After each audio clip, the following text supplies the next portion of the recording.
안녕하세요, 랍디입니다. 오늘 이 시간에는 FPV 레이싱 드론에 대한 간략한 설명을 그림과 함께 드리도록 하겠습니다. 오늘 알 내용은 FPV 레이싱 드론 인트로덕션 정도가 되겠습니다.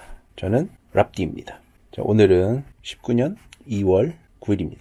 자, 하나씩 부분을 짚어드리면서 설명을 드리도록 하겠습니다. 일단 드론의 바디가 있겠죠. 몸체가 되는 것인데요. 예, 이게 드론 바디의 전체적인 모양입니다. 자, 얘를 뭐라고 부르냐면은 카본 파이버 프레임이라고 합니다. 카본 파이버 소재를 가지고 있는 프레임이고요. 특징은 첫 번째로 가볍습니다. 두 번째로 단단합니다.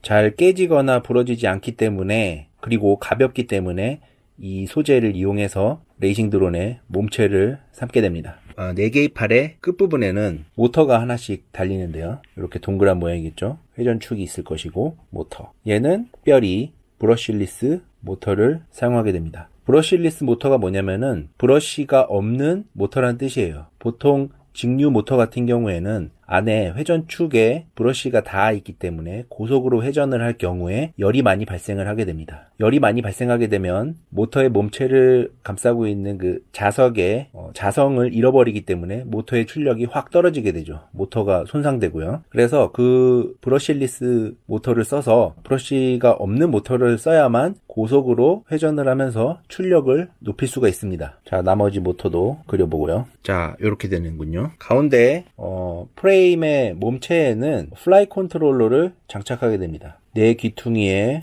볼트를 장착할 수 있는 구멍이 있고요. 플라이 컨트롤러의 역할은 이 드론의 비행에 있어가지고 관련된 모든 신호를 처리하고 연산을 하는 그런 장치가 되겠습니다. 자, 그럼 모터 쪽을 한 번 더 살펴볼게요. 모터에는 모터와 플라이 컨트롤러 중간에 ESC라고 하는 부품이 들어갑니다. ESC는 일렉트로닉 스피드 컨트롤러의 줄임말입니다. 말 그대로 스피드 컨트롤러, 변속기인데요. 모터의 회전을 조절해주는 장치가 되겠습니다. 모터의 출력을 조정하기 때문에 선이 연결이 되고 이 세 개의 선은 모터를 회전시키는 전류를 흘려주게 됩니다. 브러쉬리스 모터이기 때문에 하나, 둘, 셋, 세 개의 선이 필요합니다. 그러면 플라이 컨트롤러가 모터에 신호를 주기 위해서는 ESC를 통해서 신호를 줘야 되는데 ESC와 플라이 컨트롤러 사이에 이렇게 두 개의 선이 연결되고 얘는 각각 플러스, 마이너스. 이 선의 역할은 전류를 흘려주기 위한 것입니다. 여기에 한 가지 선이 더 필요한데 이렇게요.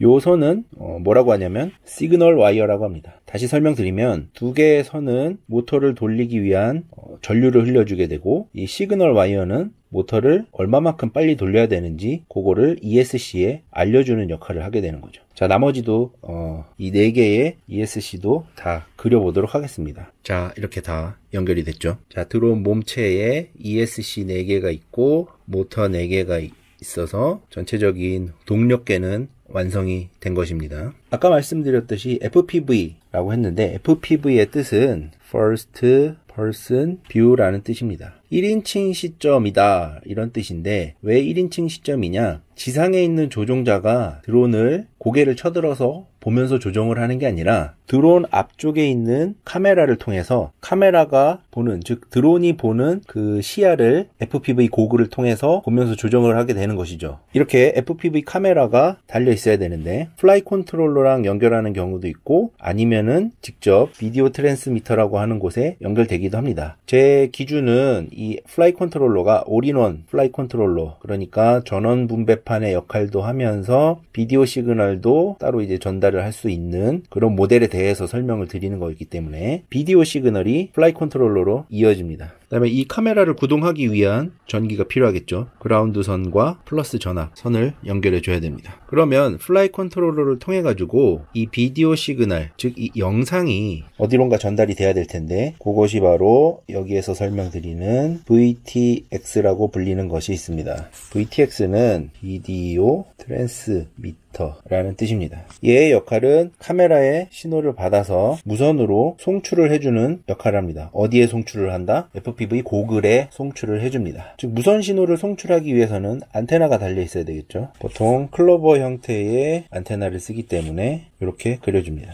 그리고 주파수 대역은 5.8GHz를 사용을 하고 있습니다.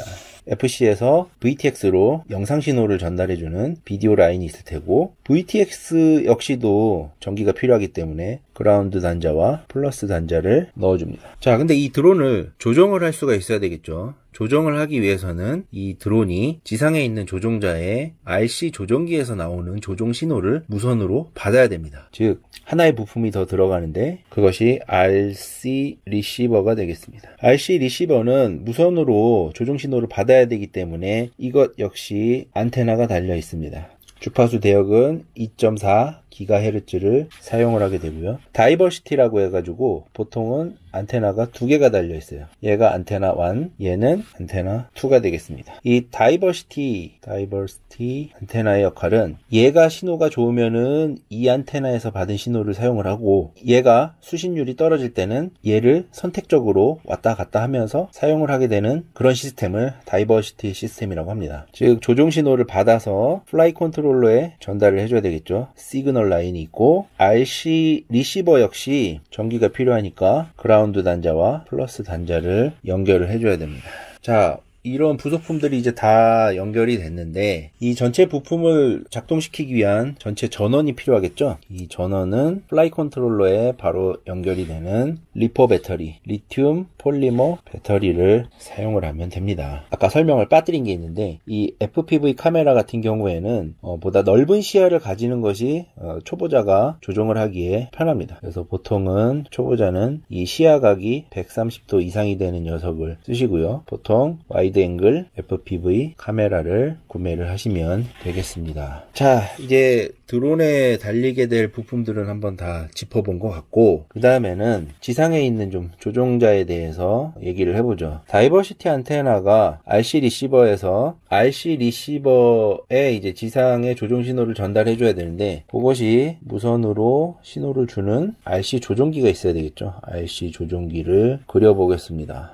스틱이 두 개 있고요. 안테나가 있겠죠. 얘 역시 2.4GHz 주파수를 사용하는 조종기가 되고 있고, 얘를 뭐라고 부르냐? RC 트랜스미터 또는 RC 컨트롤러, 이렇게 부릅니다. 그 다음에 아까 비디오 시그널에 대해서 얘기를 했는데, 즉 영상 부분은 카메라에서 영상을 촬영된 것이 FC를 통해서 VTX로 갔었죠. 비디오 트랜스미터 쪽으로 가는데, 거기서 나온 VTX의 무선 안테나를 통해서 VTX의 안테나를 통해서 나온 신호는 지상에 있는 조종자가 착용하고 있는 고글에 전달을 해줘야 됩니다. 고글을 한번 그려보죠. 이 지금 카메라를 들고, 제가 한 손으로는 카메라를 들고 한 손에는 펜을 들고 이제 그리고 있기 때문에 쉽게 그리기가 쉽지가 않네요. 원래 잘 그립니다. 고글에 붙어 있는 리시버 모듈, 얘는 이제 비디오 시그널, 즉 영상 신호를 받는 부분이니까 리시버가 있고, 리시버에도 안테나가 달려 있습니다. 안테나의 주파수 대역은 당연히